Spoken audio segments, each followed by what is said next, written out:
नमस्कार, मैं हूं अंशिता।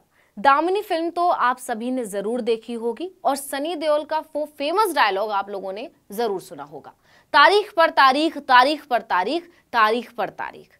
जी हां, एक समुदाय विशेष को मंच से जूते मारने का नारा लगाने वाले मोदी सरकार के सूचना प्रसारण मंत्री अनुराग ठाकुर को बचने के लिए फिर से एक लंबी तारीख मिल गई है। और बचने का मतलब कोई फैसला या सुनवाई नहीं है, बस एफआईआर है। क्या आप कल्पना कर सकते हैं कि 3.25 साल से नफरती भाषण देने वाले आदमी के खिलाफ एफआईआर तक दर्ज ना हो? लेकिन ये सच है। दामिनी तो एक फिल्म थी, लेकिन यहां तो असलियत में तारीख पर तारीख मिल रही है। बीजेपी के कई केंद्रीय मंत्री से लेकर कार्यकर्ता तक नफरती भाषण देने का कोई मौका नहीं छोड़ते। एक खास समुदाय के खिलाफ वो जब जहर उगलते हैं तो कोबरा भी शर्मा जाते होंगे। सुप्रीम कोर्ट इस पर सख्ती भी दिखा रहा है। कोर्ट का तो यहां तक कहना है कि किसी भी राज्य में कोई व्यक्ति नफरती भाषण देता है तो ये राज्य सरकारों की जिम्मेदारी होगी कि उसके खिलाफ तुरंत एफआईआर दर्ज करे। अगर ऐसा नहीं हुआ तो इसे कोर्ट की अवमानना माना जाएगा। लेकिन इसके उलट अनुराग ठाकुर के मामले में इतने सालों से बस तारीख पे तारीख मिल रही है। 15 मई को सुप्रीम कोर्ट में इसी पर सुनवाई थी कि मिलॉर्ड अनुराग ठाकुर और प्रवेश वर्मा के खिलाफ एफआईआर दर्ज की जाए। लेकिन कोर्ट ने पुलिस से कहा है कि तसल्ली से अपना जवाब दीजिए, हमें कोई जल्दबाजी नहीं है। अब अगस्त में तारीख लगी है। बता दें कि 15 मई को सुप्रीम कोर्ट में माकपा नेता वृंदा करात की नफरती भाषण से संबंधित याचिका पर सुनवाई होनी थी। ये याचिका इस बात को लेकर थी कि जनवरी 2020 में अनुराग ठाकुर ने दिल्ली चुनाव के दौरान देश के गद्दारों को जूते मारो का नारा लगाया था।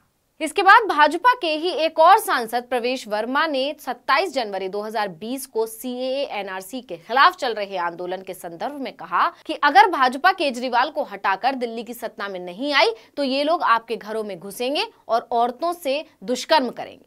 अब जरा कमाल देखिए, चुनाव आयोग ने 29 जनवरी 2020 को केंद्रीय मंत्री अनुराग ठाकुर को उनके देश के गद्दारों को जूते मारने वाले नारे के लिए कारण बताओ नोटिस जारी किया था।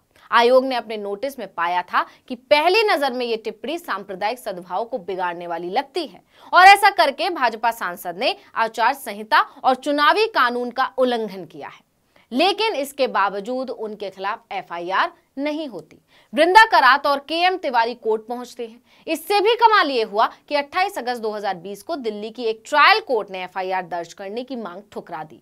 वो हाई कोर्ट पहुंचती हैं, हाई कोर्ट भी मामले को ठुकरा देता है। फिर वो सुप्रीम कोर्ट पहुंचती हैं, लेकिन सुप्रीम कोर्ट में भी मामला तारीख से आगे नहीं बढ़ा है। इसी में से एक तारीख पर सुप्रीम कोर्ट ने दिल्ली पुलिस से पूछा था कि एफआईआर क्यों नहीं की।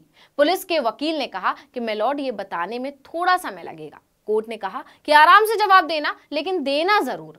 अब इस याचिका पर सुनवाई 14 अगस्त को होगी। आपको बता दें कि इस मामले की सुनवाई न्यायमूर्ति केएम जोसेफ और न्यायमूर्ति बीवी नागरत्ना की पीठ कर रही है।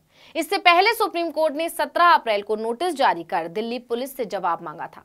फिर से सुन लीजिए, यह याचिका सिर्फ इस बात के लिए है कि अनुराग ठाकुर और प्रवेश वर्मा के खिलाफ एफआईआर दर्ज होनी चाहिए।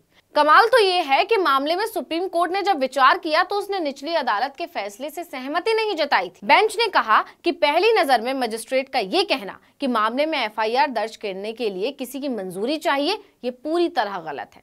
इसके साथ ही जस्टिस केएम जोसेफ और जस्टिस बीवी नागरत्ना की पीठ ने दिल्ली पुलिस से 3 हफ्ते में जवाब मांगा था। लेकिन 1 महीने बाद जब 15 मई को सुनवाई हुई और कोर्ट ने दिल्ली पुलिस के कमिश्नर से जवाब मांगा तो वो टाइम मांगने लगे।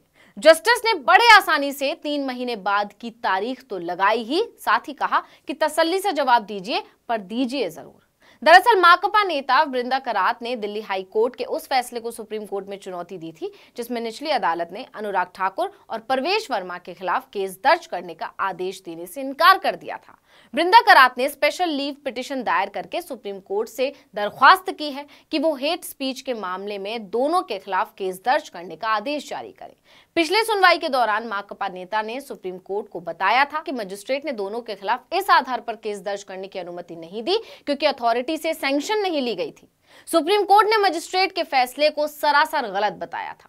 इससे पहले सीपीएम नेताओं की इस याचिका पर दिल्ली हाई कोर्ट ने 13 जून 2022 को सुनवाई हुई थी, जब हाई कोर्ट ने ट्रायल कोर्ट के आदेश में हस्तक्षेप करने से इनकार कर दिया था। लेकिन सुप्रीम कोर्ट से भी वृंदा करात को इतने साल बीत जाने के बाद भी कोई राहत नहीं मिल सकी है। दरअसल ये मामला है 2020 का, जब देश में नागरिकता संशोधन बिल यानी सीएए का विरोध चल रहा था। 27 जनवरी 2020 को रिठाला में हुई एक रैली में अनुराग ठाकुर ने कहा कि देश के गद्दारों को गोली मारो सालों को, जिस पर खूब बवाल मचा था और कांग्रेस सहित तमाम विपक्षी दलों ने हंगामा मचाया था। सिर्फ अनुराग ठाकुर ही नहीं, प्रवेश वर्मा के बयान ने भी माहौल को गर्मा दिया था। इन दोनों मामलों में जब लंबा समय बीत जाने के बाद भी दिल्ली पुलिस ने एफआईआर दर्ज नहीं की तो वृंदा करात को कोर्ट का दरवाजा खटखटाना पड़ा। जब दिल्ली पुलिस ने इस तरह से रिपोर्ट बनाई कि ट्रायल कोर्ट ने कह दिया प्रथम दृष्टया कोई संज्ञेय अपराध नहीं बनता है, इतना कहकर ट्रायल कोर्ट ने याचिका खारिज कर दी थी। इसके बाद मामला हाई कोर्ट होते हुए सुप्रीम कोर्ट पहुंचा। इस सब में 3 साल का समय बीत चुका है, लेकिन मामला तारीख पर अटका हुआ है। अब तो दिल्ली पुलिस के कमिश्नर को 3 महीने के बाद की नई तारीख मिल गई है। मतलब तब तक अनुराग ठाकुर और प्रवेश वर्मा को कुछ सोचने की जरूरत नहीं है। हैरानी की बात यह है कि इसी तरह के दूसरे मामलों को लेकर सुप्रीम कोर्ट बहुत सख्त है। वो कहता है कि शिकायत आई हो या नहीं आई हो, अफसरों को एफआईआर दर्ज करनी ही होगी। लेकिन मामला सांसद और मंत्री का है तो इतनी सारी शिकायतों के बाद भी पुलिस टस से मस नहीं हो रही है। सोचिए, 3.25 साल में तो यही तय नहीं हुआ है कि एफआईआर हो सकती है या नहीं। इस हिसाब से अगर अगस्त की तारीख के बाद एफआईआर हो भी गई तो 4 साल निकल चुके होंगे। अब अंदाजा लगा लीजिए कि फैसला आने में कितने साल लग जाएंगे। अब 4 साल में दर्ज होने वाली एफआईआर में फैसला आने में 15-20 साल तो लगना बनता है। इस वीडियो में इतना ही। आपसे अनुरोध है कि YouTube पर हमारे चैनल आर्टिकल 19 इंडिया को सब्सक्राइब कीजिए, फेसबुक पर लाइक कीजिए और कमेंट करके बताइए आपको हमारा ये वीडियो कैसा लगा। आने वाले दिनों में हम और किन मुद्दों पर वीडियो बनाएं ये भी जरूर बताइएगा। ट्विटर हैंडल है आर्टिकल 19 _ इंडिया, इसको भी फॉलो कर लीजिए। नमस्कार।